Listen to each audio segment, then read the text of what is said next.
now my pleasure to introduce to you today our opening keynote speaker, Mr. David Sylvester.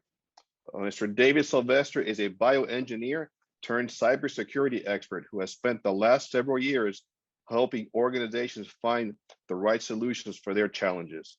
He is currently responsible for defining and executing the global sales strategy for Lumu.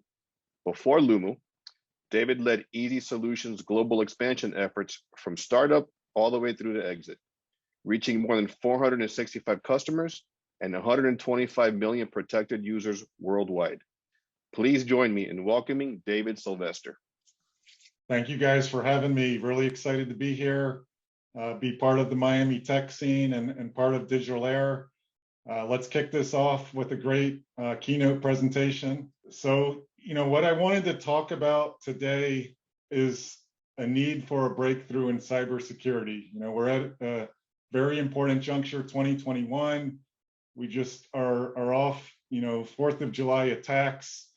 And this presentation is designed to really, look if we have a need in the first place. I'll let you guys be the judge with what I show you. But to get into this, let's a definition of a breakthrough. It's that aha moment. It's that, quantum leap to a new era of cybersecurity. And that's, really what Lumu, our Doral-based company here, wants to show to the Secure Miami audience today. So let's jump in. Now, before we even get to a breakthrough, let's examine, is there a need? To do that, do we even have a problem in the first place? What's the current state of the cybersecurity industry? Well, a quick Google search or, look at the headlines. There's no shortage of the iconic brands that have been attacked and breached. Nothing new here, right? I mean, everybody's seen this. I think we're all familiar looking at the evolution of the attacks with, the targets, the Equifax, the Capital Ones. Those were more centered around data exfiltration, right?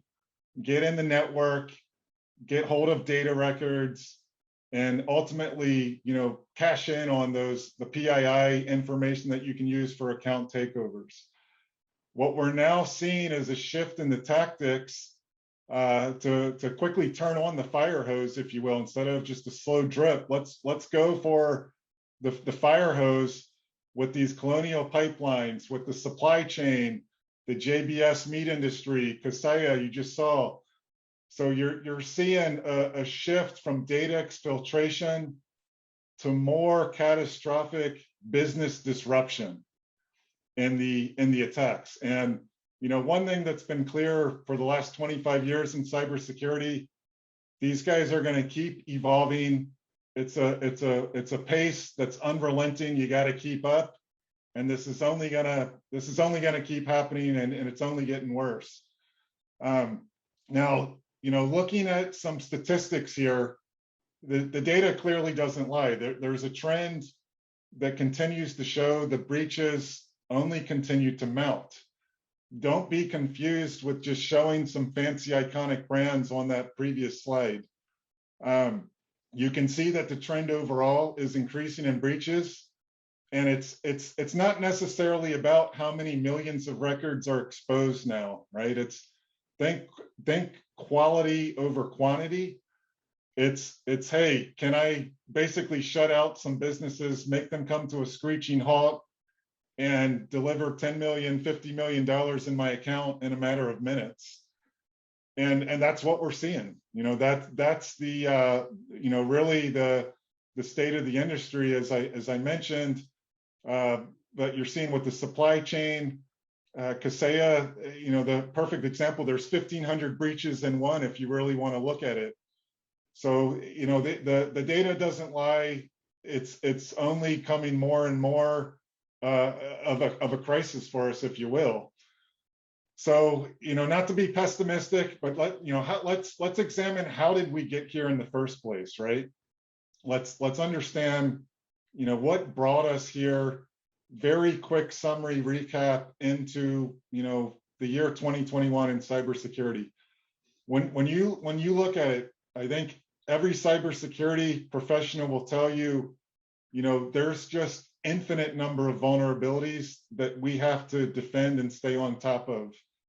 And it becomes this vicious cycle of the cyber criminals scanning, exploiting, and attacking, and that we're always in this more or less reactive mode to play catch up. What's the latest thing we have to patch?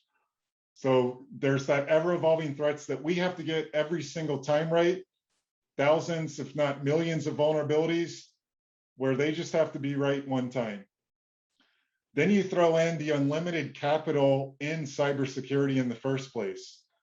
I mean, there is no shortage of cybersecurity vendors out, and it makes for a very confusing market, a lemon market, if you will. As the buyers, how do you know which vendor to really go in when there's so many different niche solutions out there, simply trying to patch up every single vulnerability out there, right? So that becomes a challenge in itself.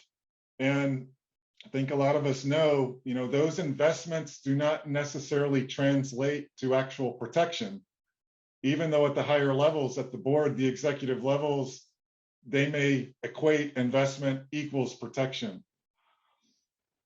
As a result of the ever-evolving threats and unlimited capital, you culminate into this complexity. Complexity breeds opportunity for cyber criminals. They take advantage of the air gaps in the systems, the avalanche of vendors where there's no uniform approach to cybersecurity, and ultimately they're able to burrow themselves into networks and get past the tools in the first place, right? So that's another key pillar. And then the last one is, we are hardwired for that silver bullet solution, right? We are hardwired for, if we can just have that one solution that's going to protect me, prevent everything from entering my network, I'll be fine, I'll be safe. And unfortunately, that's just not really realistic, right? We have to do more, that they're getting in the networks, detecting, responding, and we're on top of it, ready to react with a precise response. But this is, ultimately, where we are today. So let's get a little more specific. Where exactly is the problem? And in my view, we've spent a lot of time, again, trying to keep the adversary out of our networks. We continue to do this. We continue, and history have taught us it's very hard to do this. Going back to, the caveman era with a predator trying to get in the cave, it is hard to keep them out. You see it with the Great Wall of China. You see it in World War II lines. Genghis Khan is the perfect example. You can make your Great Wall of China as long as you want, as big as you want. I will find weaknesses. I will be able to find vulnerabilities. I will lure the Chinese soldiers out, sabotage them. I will make alliances on the inside. I will get in on the other side of that wall. Very similar to cybersecurity. And no matter our defenses that we're showing around the perimeter with our hybrid IT infrastructure, we continue to get bypassed. They continue to burrow in our networks. They continue to sit undetected months at a time, where they're simply able to map our systems and do as they please. And that's really, what we need to address as an industry. So where do we go from here, right? What can we do as a whole in our industry to protect our organizations, protect our infrastructure as a country? A lot of this boils down to shifting that mindset to, we are compromised, and being able to more quickly respond, right? You have to eat, sleep, and breathe that they're getting in the networks. Vulnerability scanning, pen testing, InfoSec policies, all of that's good, but you still have to, basically understand that they're getting in your networks. So it's almost like you have to decenter your whole approach to cybersecurity, put more resources into your detection on your network, and be able to precisely respond. And doing it in a continuous mode, right? This isn't a 90-day period where you check if they're in your network, No, it's basically every minute, every day, you know exactly where there's something going on and you're able to respond. So, I encourage everyone to really challenge themselves and have that mindset going forward. Now, one thing at Lumu that we have built into our offering, if you look at the attacks, they mostly follow the same cycle. This is just a consolidated slide of the cyber kill chain. The planning, exploitation, ultimately launch the attack, whether that's exfiltration or ransomware. The common denominator, you can assume that eventually the adversaries are going to get on the network. Every attack, they have to get on the network and use the organization's network to launch their attack, right? That's the common denominator. We can use that to our advantage. We can use that as a key asset because we're the owners of our network metadata. We're the owners of our network. So we can turn that into threat intelligence gold to help us with cyber resilience. Now, a very simple concept I want to tell you guys today, and this is true in cybersecurity, it's true in nature. Nothing good happens when you are in contact with the adversary. Just, you're at a watering hole, you're a zebra, you got a lion across the lake. What good can come out of that, right? It's the same exact principle to cybersecurity. If you have an IT asset communicating with an adversary, you don't need to ask too many questions. You just need to take it offline, contain, then mitigate, remediate, and carry on, right? It's very simple. Same thing. I always like to say, my mom and dad used to tell me, hey, don't stay out late past midnight. Nothing good can come out of it. Nick Saban does it with his football team at Alabama. It's the very same thing. Don't ask too many questions. If you see adversarial contact, nothing good is going to come out of that. We have to take that. We have to take action right there. So how do you do this? How can you achieve this? Without going into too much detail, it's very simple. You have to collect and correlate very specific elements of your network metadata. Be very intentional with what you collect. This is not a big data problem, all right? But there are very key elements of network metadata that, right now your organization is generating on your IT infrastructure. Collect it, correlate it, know what's going on. That is the only way you are going to know when an attacker is burrowed in your network and getting ready to launch that next crippling attack, right? If you're not going to be blindsided. So it becomes more about, am I unlocking the potential of my network metadata? And am I correlating that? Am I basically exchanging that into threat intelligence gold to know where I'm compromised so that I can respond as an organization and do it across, my hybrid IT infrastructure? That's what Lumu does. Very intentional with our data collection. And ultimately what you get is you get the metrics behind measuring compromise in your environment. No matter what your cybersecurity architecture is, right? No matter your firewalls, no matter your endpoint defense solution, no matter the best InfoSec policies you can have on your internal network. All of that is good stuff. Email security tools are good stuff, but you still have to directly and intentionally measure compromise by what your network metadata says. That is that single source of truth that will tell you if you are compromised on your network, if the adversaries are truly there, right? And then it becomes how good are you at responding to that intelligence? How efficient are you? How quickly can you take that device offline that's compromised? So this is here to start measuring compromise behind your cybersecurity stack. Ultimately use this as a feedback loop so that you can reach a state of zero compromise with the solutions that you have deployed. And this is what we call the breakthrough in cybersecurity. It's measuring your compromise level using your network metadata as your greatest asset. So there's tons of use cases in this. You know, it's extending into network telemetry. It's allowing cybersecurity operators and analysts to be more focused and prioritize compromise events in their network. You know, where are you compromised? Go after it. Be on top of that activity.